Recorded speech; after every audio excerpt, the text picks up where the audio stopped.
The sun shone brightly on the Santa Monica Pier, where laughter, music, and the smell of cotton candy filled the air.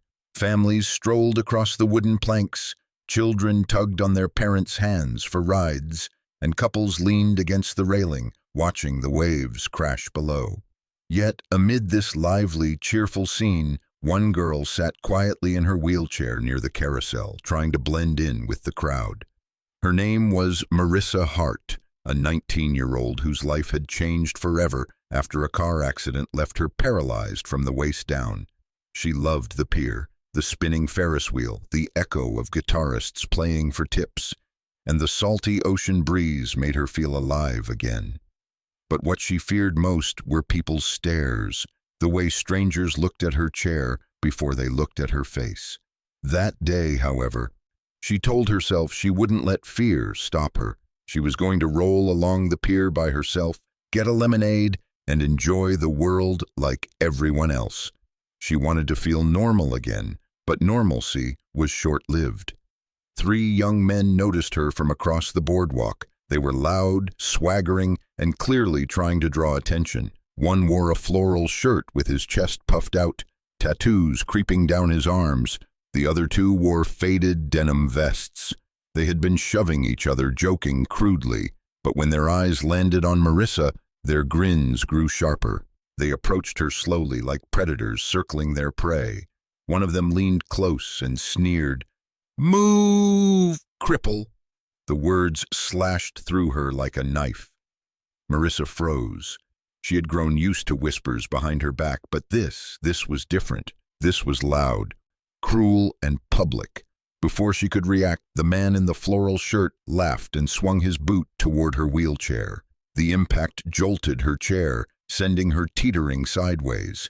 She gasped, one hand shooting out to steady herself, the other clutching the wheel. She almost fell onto the pier planks.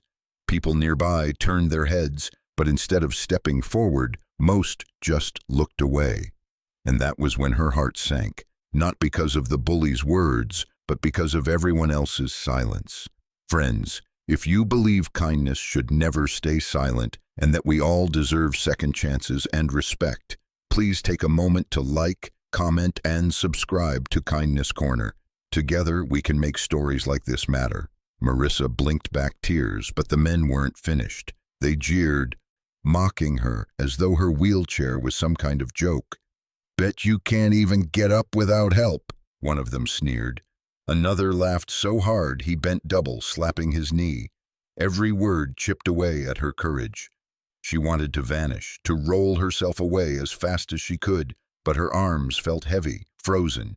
Then something began to shift in the atmosphere. At first, it was the sound, a deep, steady rumble that vibrated through the pier planks. The laughter of the bullies faltered as heads turned toward the street leading to the pier. One by one, motorcycles rolled in, chrome glinting under the California sun, black leather, polished boots, tattoos that told stories of lives lived rough and raw. They came in numbers too many to count, dozens, maybe more. Engines growled like thunder rolling in off the ocean.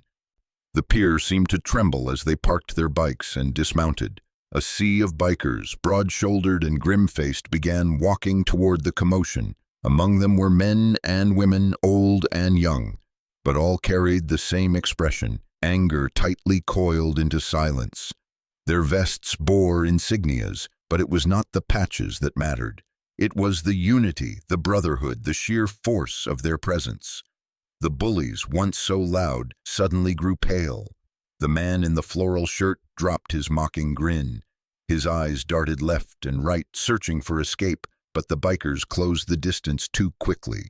The boardwalk crowd had grown hushed, all eyes now fixed on the scene unfolding. The once busy pier felt like the stage of a movie. Marissa's breath caught in her throat. She had never seen anything like it.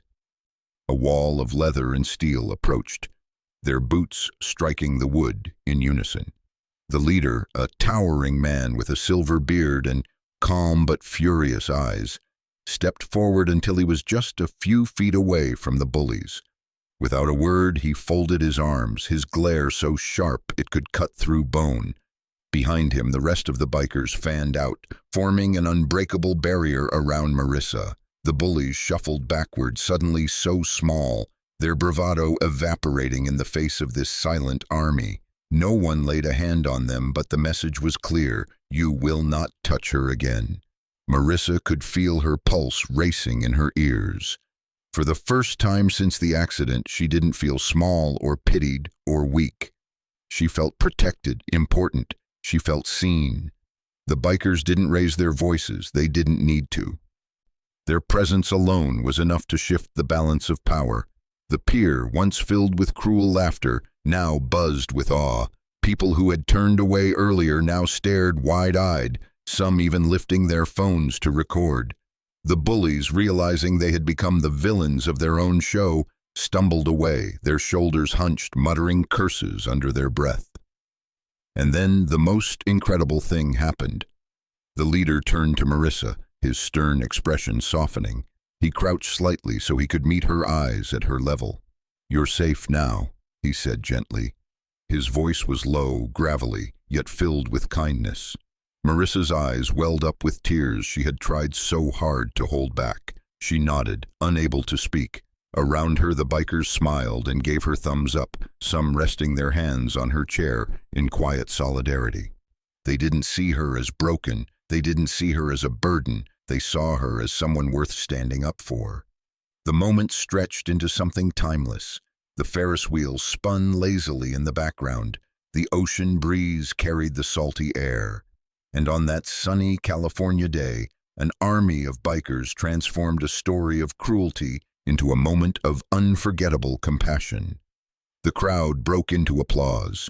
Children clapped, parents smiled with relief, and even strangers approached to pat Marissa's shoulder. But none of it compared to the warmth she felt, knowing that for once the world had answered back to cruelty with courage.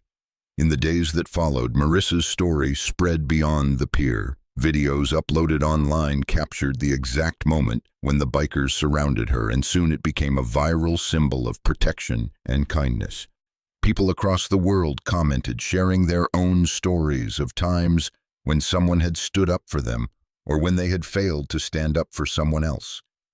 The story became more than hers. It became a reminder of what humanity could look like at its best. Before we end, I have one special request. Drop a comment below with the words, "Kindness protects," if you believe the world needs more people who stand up against cruelty.